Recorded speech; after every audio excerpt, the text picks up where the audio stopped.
నమస్కారం. మాఘపురాణం రెండో అధ్యాయంలోకి వచ్చాం. మాఘమాసపు విధి విధానాల్లో ఆదివారం నాడు సూర్యారాధన విశేషంగా చెప్పబడుతుంది. మామూలుగా రోజువారీ ఉదయమే స్నానం చేసి సూర్యారాధన చేసుకోవాలి, మనం ముందే చెప్పుకున్నాం. అయితే ఆదివారాల్లో ప్రత్యేకంగా అన్ని రోజులు చేయలేని వాళ్ళు 4 మాఘపు ఆదివారాలైన తప్పకుండా సూర్య నమస్కారాలు చేసుకోవాలి ఉదయమే స్నానం చేసేసి. అయితే సూర్యారాధన విశేషంగా చేయదలుచుకున్న వాళ్ళు ఆదివారాలు పాలు పొంగించి పాయసం చేసి, మనం రథసప్తమి పాయసం ఎట్లా చేస్తాం, పాలని బాగా పొంగించి పొంగు వచ్చిన తర్వాత బియ్యం కొంచెం నెయ్యి కలిపిన బియ్యాన్ని వేస్తాం కడక్కండా. కొంతమంది ఇళ్లలో కడుగుతారు, బియ్యం విరగకూడదని నెయ్యి కలుపుతారు. కొంచెం నెయ్యి చుక్క వేసి బియ్యాన్ని ఇట్లా కలిపి ఒక 3 గుప్పెళ్ళ బియ్యం, ఒక 1/2 లీటర్ పాలకి ఒక 3 గుప్పెళ్ళ బియ్యం సరిపోతాయి, అంతకంటే పట్టవు. ఈ బియ్యం అన్నం చక్కగా పాలలో ఉడికిన తర్వాత దానికి బెల్లం కలిపి కొంచెం ఏలక పొడి వేసి, జీడిపప్పులు అవి ఏం వేయరండి, పైన ఇంకా వేసేదేం లేదు. ఆ పాలతో ఉడికిన పాయసాన్ని సూర్యభగవానుడికి నివేదన చేయటం అవకాశం ఉన్నవాళ్ళు చేసుకోండి. ఉదయకాలమే ఇది చేస్తే మంచిది. అయితే రెండో అధ్యాయంలో ఏం చెప్పారో చూద్దాం. దిలీప మహారాజు అనేక యజ్ఞయాగాదాలు చేసినటువంటి మళ్ళీ చెప్దామమ్మా, ఇక్కడి నుంచి రిపీట్ చేస్తే. రెండో అధ్యాయంలో ఏం చెప్పారో చూద్దాం. దిలీప మహారాజు అనేక యజ్ఞయాగాదులు చేసిన పుణ్యాత్ముడు. ప్రజలందరినీ తమ కన్నబిడ్డల్లాగా చూసుకునేవాడు. ఇంతకీ ఈ దిలీప మహారాజు ఎవరు? ఈయన రఘువంశ సంజాతుడు. రఘువంశం మనకు తెలుసు, శ్రీరాముడి వంశమైన రఘువంశానికి ముందరి రాజుల్లో దిలీపుడు ఒక ఆయన. దిలీప మహారాజుది చాలా విశేషమైన గాథ చెప్పబడుతుంది. ప్రఖ్యాత కావ్యమైనటువంటి రఘువంశాన్ని కాళిదాస మహాముని ఏమిటో పేర్లు తప్పేస్తున్నాయి, మళ్ళీ చెప్తాం. పంచకావ్యాల్లో ప్రఖ్యాతమైన రఘువంశ మహాకావ్యాన్ని కాళిదాస మహాకవి రచించాడు. ఆయన ఆ రఘువంశాన్ని దిలీప మహారాజు కథతోటే మొదలుపెట్టాడు. దిలీపుడు చాలా ప్రఖ్యాత పురుషుడు రఘువంశంలో. అయితే ఆయనను గురించే మనం ఈ కథ చెప్పుకుంటున్నాం అన్నమాట. ఈయన ప్రజా సంక్షేమమే ధ్యేయంగా పరిపాలించాడు. ప్రజలందరి చేత మిక్కిలి శ్లాఘనీయంగా పాలించడం వల్ల ఆయన కీర్తి దశ దిశలా వ్యాప్తి చెందింది. ఈ ఊళ్ళో ఉన్న వాళ్ళంతా ఇంకో పక్క దేశాలకు వెళ్ళినప్పుడు మా రాజుగారంత గొప్ప రాజుగారు లేరని ఎంతో ప్రచారం చేసేవారనమాట. నిత్యము ప్రజాక్షేమమే జీవిత పరమావధిగా ఉండేవాడు. ఒకసారి దిలీప భూపతి వేట కోసం అడవికి పోవాలని కోరిక పుట్టి వెళ్ళాడట. రాజులు మృగయావ వ్యసనులు అని చెప్తారు. వాళ్ళకి ఏంటంటే వేటాడడం అంటే ఇష్టం. మహారాజు తలుచుకుంటే కాందేముంది, అందులోనూ మహారాజులు ఎట్లాంటి ఈ రఘువంశంలో ఉన్న వాళ్ళు ఏది చేయాలనుకుంటే అది చేసేయగలుగుతారు. అట్లాగే దిలీప మహారాజు రాజసభలో తన కోరికని వెళ్ళబుచ్చాడట. ఇంకేముంది, మొత్తం మంది మార్బలం అంతా తయారయ్యారు. వేటకు కావాల్సినటువంటి సమస్తము సమకూర్చబడ్డాయి. కావలసిన వస్తువులన్నీ సిద్ధం చేశారు. ముందు వేటాడాలంటే వీళ్ళు ఏ అడవిలోకి వెళ్తున్నారో అక్కడున్న గిరిపుత్రులకి, ముందు వేటగాళ్ళకి వాళ్ళకి కబురు వెళ్తుంది. అక్కడ వాళ్ళు సిద్ధంగా ఉంటారు మహారాజు రాక కోసం.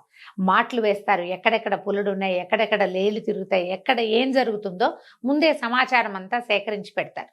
ఆ తర్వాత రాజుకు కావలసిన మంది మార్బలము, వేట కుక్కలు, వేటగాళ్ళు తోడు, కొంతమంది ఆంతరంగిక మిత్రులు, స్నేహితులు, స్త్రీజనాన్ని పెద్దగా తీసుకెళ్లేవాళ్ళు కాదు. ఆ తర్వాత ఏమో ఈయనకి అంగరక్షకులు, కొత్త కొత్త బాణాలు, విసురుగా పడగలిగేటువంటి బల్లేలు, వాటన్నిటినీ సిద్ధం చేసుకుంటారు. వేట అంటే ఇవాళ అనుకోగానే రేపొద్దునే బయలుదేరటం అప్పుడు విధానం కాదు. కొంచెం సమయం చూసుకుని, ముహూర్తం కూడా చూసుకుని మంచి ముహూర్తంలో బయలుదేరేవాళ్ళు. అయితే సుముహూర్తంలో దిలీప మహారాజు వేట దస్తులు ధరించి సైన్య సమేతుడై వేట కోసం అడవులకి బయలుదేరాడు. ఈయన వేట కోసం ఎంచుకున్న అడవి మిక్కిలి క్రూర జంతువుల మయమైనది, బాగా భయంకరమైన అడవి, దట్టమైన అడవట. చీమలు దూరని చిట్టడవి, కాకులు దూరని కారడవి అని చెప్తారు. దండకారణ్యము వంటి బాగా ఘోరమైన అరణ్యం, బాగా చిక్కగా ఉంటుందన్నమాట అది. అయితే అవి ఏం చేస్తున్నాయంటే, ఈ అరణ్యం నుంచి క్రూర జంతువులు సమీప గ్రామాల మీద పడి మనుషుల్ని, పశువుల్ని చంపి నానా భీభత్సము, భయోత్పాతాన్ని సృష్టిస్తున్నాయి. అందుకని ఈయన ఈ ప్రాంతానికి వేటకు వెళ్తే వాటిని దుష్ట శిక్షణ, శిష్ట రక్షణ అవుతుంది. క్రూర జంతువుల్ని కొన్నిటిని చంపేస్తే మిగిలినవి ఆ పక్కకి రాకుండా ఉంటాయి, ఇక్కడ వేట జరుగుతుందని భావించి, తద్వారా చుట్టుపక్కల గ్రామాల్లో ఉన్నటువంటి ప్రజలు వాళ్ళు రక్షింపబడతారని ఆయన ఆ ప్రాంతానికి వేటకు వెళ్దామనుకున్నాడు. సరే, మళ్ళీ క్రమంగా ఒక కొద్ది రోజుల్లోనే ఆ సమీపంలో ఉన్న గ్రామాలకి క్రూర జంతువుల బెడదంతా తప్పించేసాడు. మొత్తానికి జరిగింది. అరణ్యంలోకి ప్రవేశించిన తర్వాత ఎన్నో క్రూర మృగాల్ని కనబడకుండా చెట్ల చాటున, పొదల మాటున రహస్యంగా పొంచి ఉండి కనిపించిన క్రూర మృగాలన్నీ తన సమూహంతో కలిసి చంపేశాడు. పరివారం అంతా కూడా దీంట్లో నిమగ్నమైంది. ఇలాగా లెక్కలేనన్ని రోజులు ఉండి లెక్కలేనన్ని మృగాలని వధించారట. దిలీపుడు ఒకనాడు మృగంపై బాణం వేయగా అది తప్పించుకొని పారిపోయింది. మృగం అంటే లేడండి, అది చాలా బలంగా ఉంది, బాగుంది, కొట్టాడు. ఆయన వెనక ముందు చూసుకోలేదు, అది పరిగెత్తింది, దెబ్బ తగిలింది కానీ పడిపోలేదు. అది పరిగెత్తేసరికల్లా పట్టు విడవక మహారాజు కూడా దాని వెనకాల పడి పరిగెత్తాడట.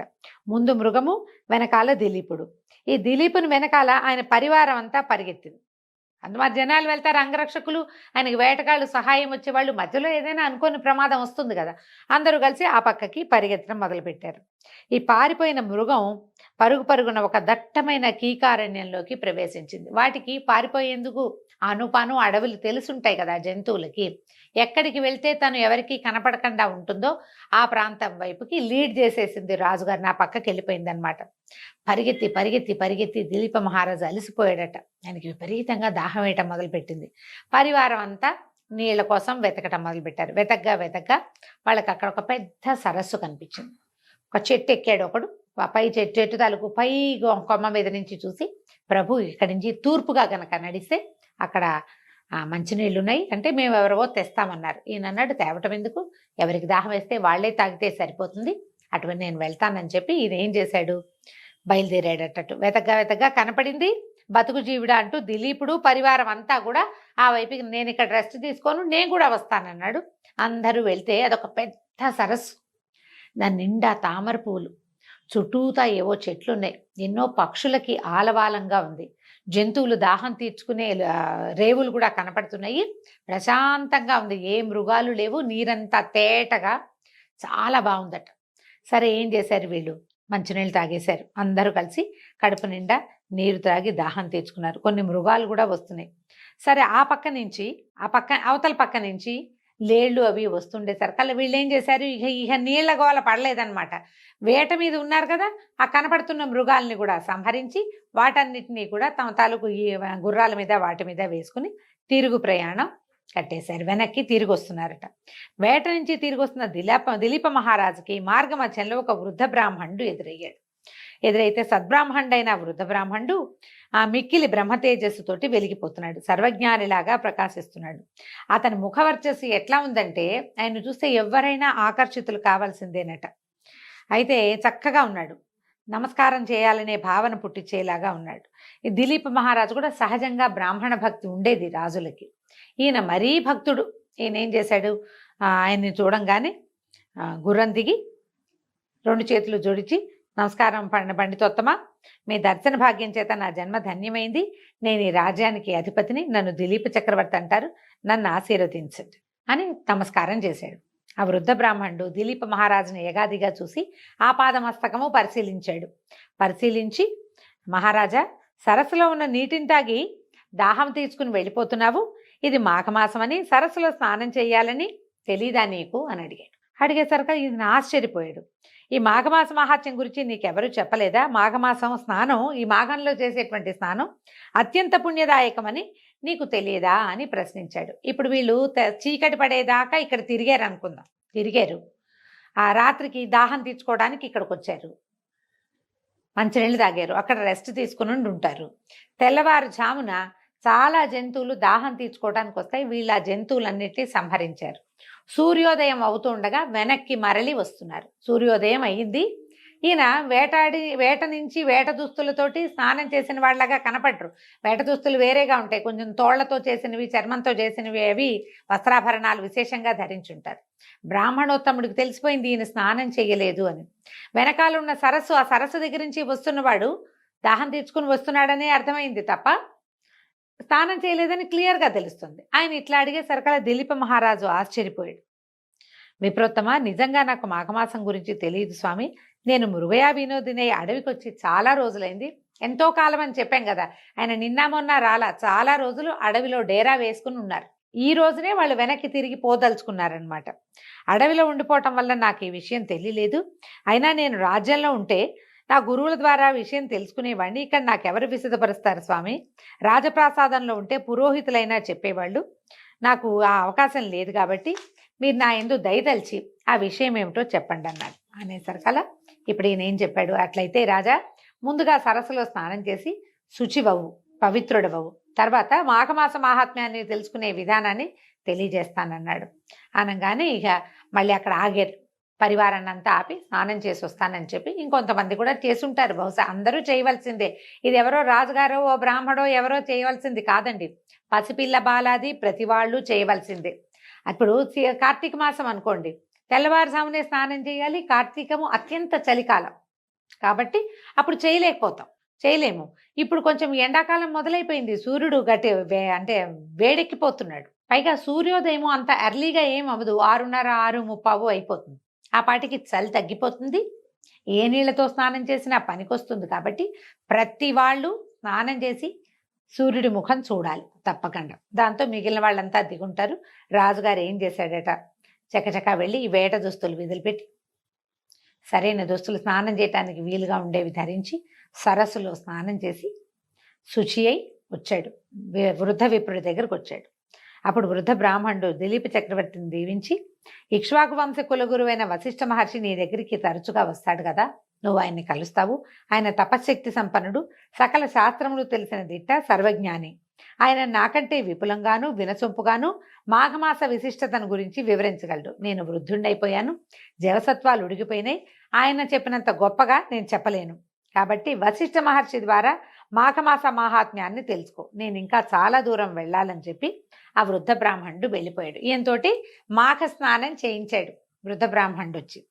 దిలీప చక్రవర్తి మనసంతా ఆ మాఘమాస మహాత్మ్యం ఏమిటి, ఒక ఆయన కనపడంగానే నమస్కారం చేసిన మరుక్షణం మాఘస్నానం చేయలేదేమిటి అని ప్రశ్నించాడంటే అది చాలా విశేషమైంది, నేను ఇంతకు ముందు తెలుసుకోలేదు అనే అనుకుని ఈయన జిజ్ఞాసతోటి చకచకా బయలుదేరాడు. శీఘ్రంగా తన పరివార సమేతంగా నగరానికి తిరుగు ప్రయాణం కట్టాడు. వృద్ధ బ్రాహ్మణుడి మాటలు పదే పదే జ్ఞాపకం రావటంతో సరిగ్గా నిద్ర కూడా పట్టలేదట.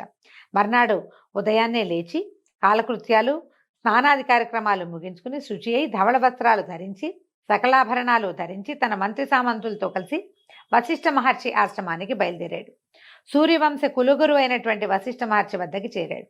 ఆ సమయంలో వశిష్ఠుల వారు తపస్సమాధిలో ఉన్నారు. వారి శిష్యులు రాగయుక్తంగా వేద పఠనం చేస్తున్నారు.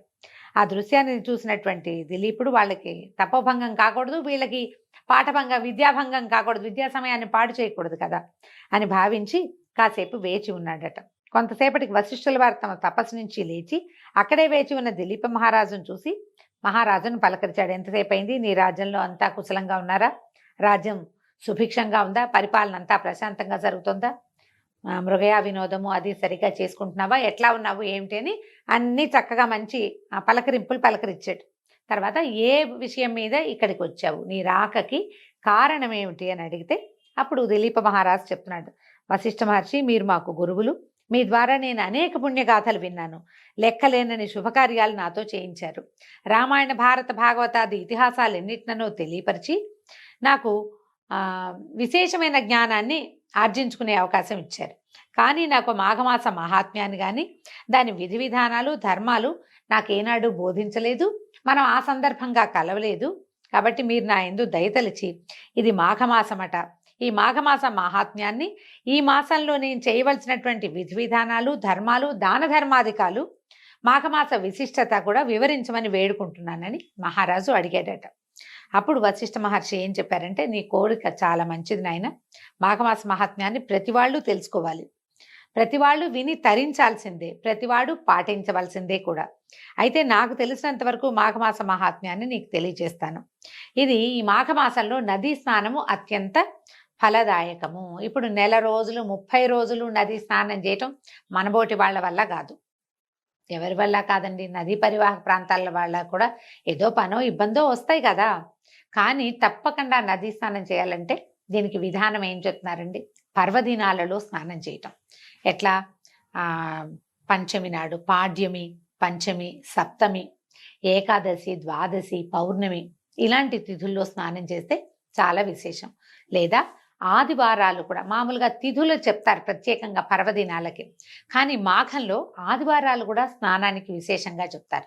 ఈ లెక్క పెట్టి కనీసం ఈ 10, 14, 13 రోజుల్లో ఏదైనా అన్ని రోజులు కానీ లేదా ఏదైనా ఒక్క రోజైనా కానీ అవకాశం తీసుకుని నదీ స్నానం చేస్తే చాలా మంచిది. సముద్ర స్నానం కూడా చాలా విశేషంగా చెప్తారు. సముద్రం అందరికీ అవకాశం ఉండదు, నది కొంతమందికైనా కుదురుతుంది కాబట్టి స్నానం చేయాలి. ఈ మాఘమాస నదీ స్నానం అత్యంత ఫలదాయకం. ఈ మాసంలో నదీ స్నానం చేయటం వల్ల దొరికేటువంటి పుణ్యఫలము మరి ఏ యజ్ఞయాగాదులు క్రతువులు చేసినా లభించదు. ఈ మాసమునందు మనుషులు నదీ స్నానం చేసి అత్యంత పుణ్యాత్ములవుతున్నారు. ఈ మాఘమాసం ఒక ప్రత్యేకతను ఏం సంతరించుకుందంటే ఒక్కసారి నదీ స్నానం వల్లే పుణ్యలోకాలు లభిస్తాయట. ఇది మనం ఇప్పుడు జీవించి ఉండగా లభించేది కాదు. పుణ్యలోకాలు అంటే మరణానంతర సుఖం లభిస్తుందని చెప్తారు. దాంతో పాటుగా ఇంకోటి ఏం చెప్తారంటే ఇది సూర్యారాధనకి అనువైన మాసం కాబట్టి నదీ స్నానం చేసి సూర్యుడికి అర్ఘ్యం ఇవ్వటం వల్ల ఆరోగ్యం సిద్ధిస్తుంది. మనం మరణించిన తర్వాత వచ్చే పుణ్యలోకాల కంటే ఇప్పుడున్న సమయం బాగుండాలి కదా, ఆరోగ్యం సిద్ధిస్తుంది. రవి అత్యంత ప్రసన్నుడుగా ఉంటాడు. ఏదైనా మనకి గ్రహ దోషాలు ఉన్నాయి, రవి దోషాలు కనిపిస్తాయి జాతకంలో, అలాంటి వాళ్ళు కూడా ఈ మాఘమాసం ఈ నెల రోజులు పొద్దున్నే స్నానం చేసి సూర్య దర్శనం చేసుకుంటే రవి వల్ల సూర్యగ్రహం వల్ల కావలసిన పనులు అవుతాయట.